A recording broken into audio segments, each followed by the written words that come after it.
आज हमारा ये बायोलॉजी का जो पहला वीडियो है, बायोलॉजी ऑब्जेक्टिव क्वेश्चन का जो पहला वीडियो है, तो हम लोग इसमें देखेंगे कुछ बायोलॉजी के ऑब्जेक्टिव क्वेश्चन जो कि हर एग्जाम में पूछे जाते हैं और संभावना है पूछे जाने का भी। तो अगर आप लोग अपने आप को देखना चाहते हैं कि हाँ हमारी तैयारी कितनी हुई है, तो आप जा करके हमारे इसी चैनल का जो कम्युनिटी टैब है वहाँ पे आप लोग देख सकते हैं और फिर से मतलब अपने आप को टेस्ट की तरह देख सकते हैं, क्योंकि उसमें ऑब्जेक्टिव क्वेश्चन है और आप लोग देख सकते हैं कि हमारी कितनी तैयारी हुई है, कितनी तैयारी नहीं हुई है।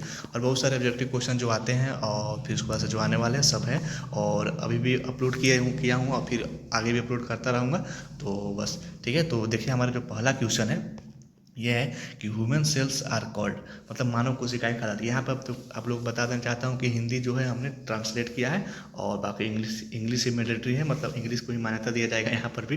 तो ठीक है, तो आप ज़्यादा कोशिश करिएगा इंग्लिश का भी, हिंदी भी ठीक है, मतलब सब चीज़ वैसा ही है। ठीक है, देखिए ह्यूमन सेल्स आर कॉल्ड, मानव कोशिकाएं कहलाती है। क्या कहलाती है यहाँ पे बताओ? Eukaryotic cell. ठीक है, अगर आप लोग कोई भी क्वेश्चन जानते हैं तो उसका आप लोग कमेंट भी कर सकते हैं। ठीक है, और हाँ कि हमने एक पहला क्वेश्चन जाना, दूसरा क्वेश्चन जाना, तीसरा क्वेश्चन जाना। ठीक है, पहला क्वेश्चन का आंसर ये है, दूसरा क्वेश्चन का आंसर ये है। ठीक है, तो आप लोग वहाँ पर बता सकते हैं। ठीक है, तो हमारे देखिए जो सबसे पहला है कि देखिए वुमेन सेल्स आर कॉल्ड, मतलब मानव कोशिकाएं कहलाती है। क्या कहलाती है? Eukaryotic cell. ठीक है, यूकैरियोटिक सेल कहलाती है। ठीक है, उसके बाद से देखिए दूसरा हमारा क्वेश्चन है यहाँ पे, human cells are discover, human cells are discovered by मतलब किसके द्वारा जो मानव की कोशिकाएं है डिस्कवर्ड हुआ है। सबसे पहले मैं आपको बता दूँ किसके द्वारा हुआ। अगर आप कमेंट करना चाहते हैं इसका आंसर तो कमेंट कर सकते हैं। ठीक है, किसके द्वारा हुई है? रॉबर्ट हुक के द्वारा। ठीक है, और फिर उसके बाद से देखिए हम लोग तीसरा क्वेश्चन देख रहे हैं। तीसरा क्वेश्चन है द न्यूक्लियस। देखिए the nucleus was discovered by, मतलब जो सेल के अंदर का जो न्यूक्लियस है, जो सेल में बहुत सारे पार्ट होते हैं ना, जो सेल का जो सबसे सेंटर जो होता है क्या होता है? उसमें न्यूक्लियस होता है। हर एक सेल के सेंटर में क्या होता है? न्यूक्लियस होता है। तो न्यूक्लियस की खोज किसने किया था? रॉबर्ट ब्राउन ने। किसने किया था? रॉबर्ट ब्राउन ने। ठीक है, देखिए उसके बाद चौथा क्वेश्चन है हमारा, फोर्थ नंबर क्वेश्चन है कि mitochondria was first discovered by, mitochondria को सबसे पहले डिस्कवर किसने किया था? माइटोकॉन्ड्रिया सबसे पहले डिस्कवर किसने किया था? किसने किया था? अगर आप लोग का इसका आंसर पता होगा तो बता सकते हैं, नहीं तो फिर मैं बता देता हूँ। एल्बर्ट वॉन कोलिकर ने। किसने किया था? एल्बर्ट वॉन कोलिकर ने। इसने किया था माइटोकॉन्ड्रिया की खोज सबसे पहले, जो सेल का जो माइटोकॉन्ड्रिया होता है उसकी खोज सबसे पहले किसने किया था? एल्बर्ट वॉन कोलिकर ने। ठीक है, थोड़ा इंग्लिश थोड़ा वो है क्योंकि इन लोग का नाम ही अजीब होता है अंग्रेज सबका। तो ठीक है, उसके बाद से देखिए यहाँ पे लिखा है mitochondria occur in the, mitochondria कहाँ पाया जाता है? देखिए जो सेल होता है, सेल के अंदर क्या मतलब उसको सेल के अंदर एक तो होता है साइटोप्लाज्म होता है और एक तो सेल मेम्ब्रेन होता है, एक तो न्यूक्लियस होता है। तो न्यूक्लियस के अंदर बहुत सारी चीज़ होता है और साइटोप्लाज्म में सबसे अधिक चीज़ पाया जाता है। ठीक है, तो साइटोप्लाज्म में तो माइटोकॉन्ड्रिया कहाँ पाया जाता है? जैसे देखिए, जैसे हमारा ये सेल हो गया, यहाँ पे ये न्यूक्लियस हो गया, कलर चेंज करता हूँ, ये न्यूक्लियस हो गया हमारा। ठीक है, तो यहाँ पर हमारा माइटोकॉन्ड्रिया होता है, गोल्गी बॉडी होता है, यहाँ पे सेंट्रोसोम होता है, ये सब होता है कि नहीं होता है? तो वही माइटोकॉन्ड्रिया मान लीजिए हमारे। तो कहाँ पाया जाता है? ये तो हो गया हमारा साइटोप्लाज्म, ये हो गया हमारा सेल मेम्ब्रेन और ये हो गया हमारा न्यूक्लियस। ठीक है, तो कहाँ पाया जाता है? साइटोप्लाज्म में हमारा क्या पाया जाता है? माइटोकॉन्ड्रिया पाया जाता है। कहाँ पे?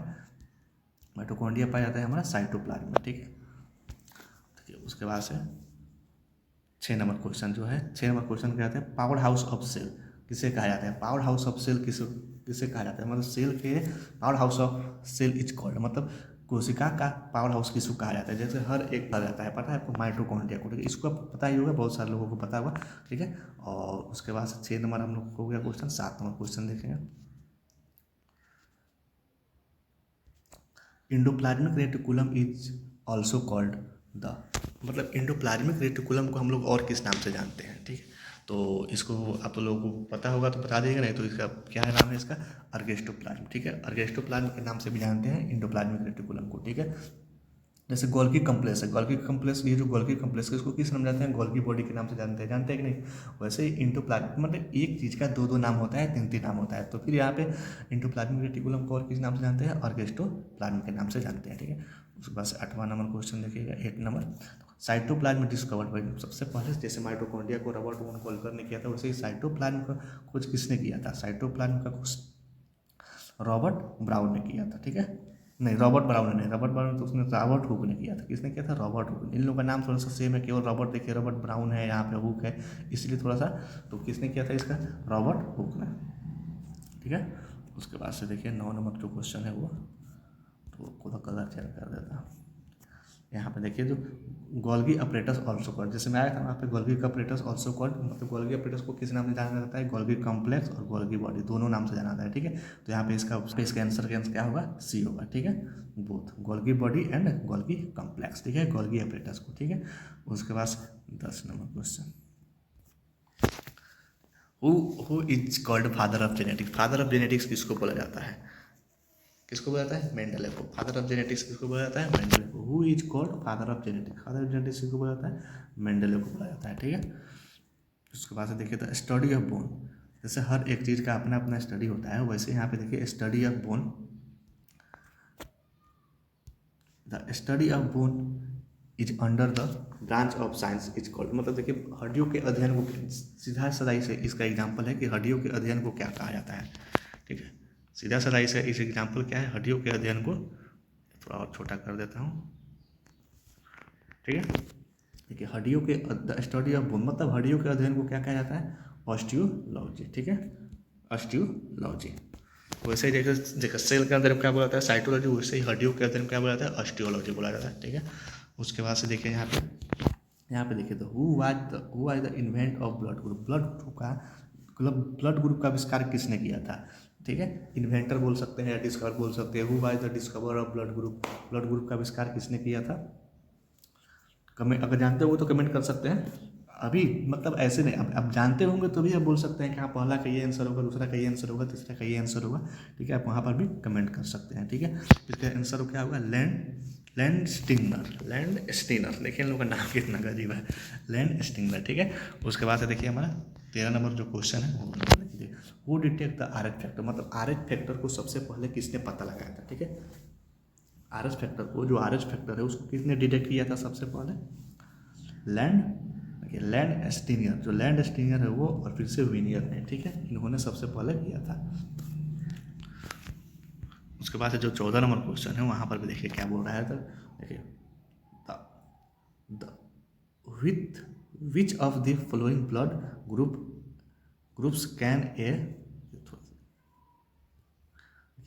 Which of the flowing blood groups can a person receive blood from any group, मतलब देखिए निम्नलिखित में से किस रक्त समूह का व्यक्ति किसी भी रक्त समूह के रक्त प्रदान कर सकता है। मतलब देखिए यहाँ पे कौन सा जो ऐसा ब्लड ग्रुप है, किस इंसान का ब्लड ग्रुप है जो सारे जितने भी मतलब ब्लड ग्रुप है उनसे मतलब क्या होता है, मतलब देखो कौन सा ऐसा ब्लड ग्रुप है इनमें से जो सबसे अपना मतलब सबसे ब्लड ग्रुप रिसीव कर सकता है, जिसको universal receiver as a type पे बोल सकते हैं। कौन सा है, ए बी होता है। अगर आप लोगों को इसका फुल वीडियो चाहिए तो कमेंट करना, मैं आपको दे दूंगा। अच्छे से समझाया हूँ उसको एकदम, तो सबसे यूनिवर्सल जो होता है वो, और मतलब कौन से ब्लड ग्रुप में से एक किसी का ब्लड ग्रुप है, वो कौन कौन से ब्लड ग्रुप का अपना ब्लड दे सकता है और कौन से ब्लड ग्रुप्स को अपना ब्लड ले सकता है। ठीक है, ये सारे इसमें समझाया हूँ एकदम ईजी वे में, सबसे ज़्यादा हटके ट्रिक है। आप वहाँ पे बोलिएगा, कमेंट करिएगा, मैं आपको वहाँ पे कमेंट में वीडियो का लिंक डाल दूँगा। ठीक है, वहाँ पर भी जाकर आप देख सकते हैं। उसके बाद देखिए 15 नंबर क्वेश्चन है, तो विथ वो ये भी सेम ही क्वेश्चन है, लेकिन यहाँ पे क्या है हमारा यूनिवर्सल डोनर, वहाँ पे यूनिवर्सल रिसेप्टर था ना, यहाँ पे यूनिवर्सल डोनर है। ठीक है, with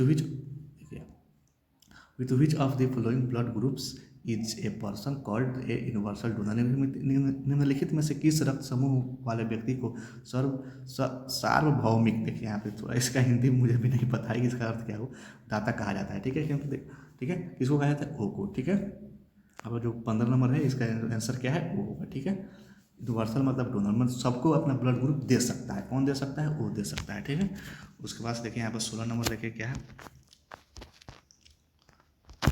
acquired immune deficiency syndrome, जो एड्स होता है वो किसके कारण होता है, बैक्टीरिया का होता है, नहीं। प्रोटोजोआ का होता है, नहीं। वहाँ फंगस के कारण होता है, नहीं। किसके कारण होता है, वायरस के द्वारा होता है, वायरस के कारण होता है। ठीक है, जो एक्वायर्ड इम्यूनो डिफिशियंसी सिंड्रोम है, जो एड्स होता है HIV वायरस के कारण होता है। ठीक है, ह्यूमन इम्यूनो डिफिशियंसी जो होता है ना, इसी के कारण होता है। ठीक है, ये कौन सा, एड्स। ठीक है, HIV वायरस के कारण होता है। उसके बाद से देखिए यहाँ पे क्या है, blood group does not coagulate inside the body due to the presence, मतलब किसकी उपस्थिति के कारण शरीर के अंदर का रक्त नहीं जमता है। किसके, नेपारिन, जो नेपारिन होता है ना, उसी के कारण जो हमारे ब्लड में जो ब्लड ग्रुप होता है वो कोआगुलेट नहीं करता है, ठीक है। अब आप इसको और डीपली पढ़िएगा तो आपको और ज़्यादा पता चलेगा, लेकिन अभी इतना ही ऑप्शन में दिया हुआ है, तो ठीक है। तो ठीक है, उसके बाद से देखिए यहाँ पे 18 नंबर क्वेश्चन क्या है, ब्लड हीमोग्लोबिन है हाई एफिनिटी फॉर, मतलब ब्लड का जो रक्त हीमोग्लोबिन है, रक्त हीमोग्लोबिन मानव में जो रक्त उच्च समानता होती है, किसकी होती है, CO की। जो CO होती है कार्बन मोनोऑक्साइड, जो होती है CO कार्बन मोनोऑक्साइड हुआ ना, CO2 कार्बन डाइऑक्साइड, ये ऑक्सीजन हो गया, ये हाइड्रोजन हो गया, ये CO कार्बन मोनोऑक्साइड कार्बन, ठीक है। यही हुआ इसका 18। उसके बाद से देखिए 19 नंबर क्या क्वेश्चन है, the bones are mainly made of, मतलब जो बोन्स होता है वो किसके किसके कारण मिल करके बना होता है। इसका तो आपको पता ही होगा, कैल्शियम एंड फास्फोरस। जो कैल्शियम एंड फास्फोरस है उसी में ज़्यादा, मतलब ज़्यादा वही होता है, इसमें भी कैल्शियम होता है, मैग्नीशियम, ये तो कैल्शियम और फास्फोरस होता है, जिसके कारण ज़्यादा, मतलब मेन मतलब यही है, कैल्शियम एंड फास्फोरस है, ठीक है। जिसके कारण हड्डी मिलकर बना होता है। उसके बाद से देखिए 20 नंबर क्वेश्चन है, wisdom teeth normally grow between the age, मतलब जो विजडम जो टीथ होता है वो मतलब कौन कौन से उम्र में ज़्यादा ग्रोथ करता है, तो 17 से 25।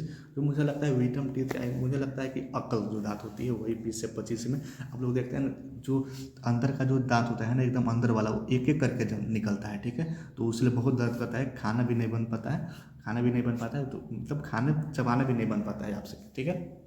तो वही जो विजडम टीथ मतलब अकल दांत जो होता है ना, वो कब होता है, 17 से 25 के बाद। मतलब जैसे आदमी 18 वर्ष के ऊपर रहता है, बस 17 से 25, 26, 27 ऐसे ऐसे निकलते रहता है, ठीक है। और उसके बाद से जो हमारा लास्ट क्वेश्चन है यहाँ पे देखिए, deficiency of iron in human diet cause, मतलब मानव आहार में आयरन की कमी के कारण होता है, क्या होता है, एनीमिया। आयरन की कमी हो गया तो क्या हो गया, एनीमिया। वाटर नहीं होता है, स्कर्वी नहीं होता है, और रिकेट्स नहीं, क्या होता है, एनीमिया होता है, अगर आपको आयरन की डेफिशिएंसी हो, आयरन की कमी हो गया तो, ठीक है। ठीक है, उम्मीद है समझ में, उसमें समझना क्या है, सब चीज़ आपको पता ही होगा। कमेंट करिएगा जरूर कि हाँ मुझे ये एक क्वेश्चन का आंसर पता है, ठीक है। और ऐसे में ब्लड ग्रुप का आप लोग कमेंट करिएगा, तो मतलब वीडियो बना चुका हूँ, अपलोड भी कर चुका हूँ, आप जाइएगा प्लेलिस्ट में, वहाँ पर जाकर देख सकते हैं, या फिर चाहे तो आप बोलिएगा, कमेंट करिएगा, मैं आपको मतलब सेंड कर दूंगा, ठीक है, कमेंट में डाल दूंगा, आप वहाँ पर जाकर आप लोग देख सकते हैं, ठीक है। Thanks for watching this video.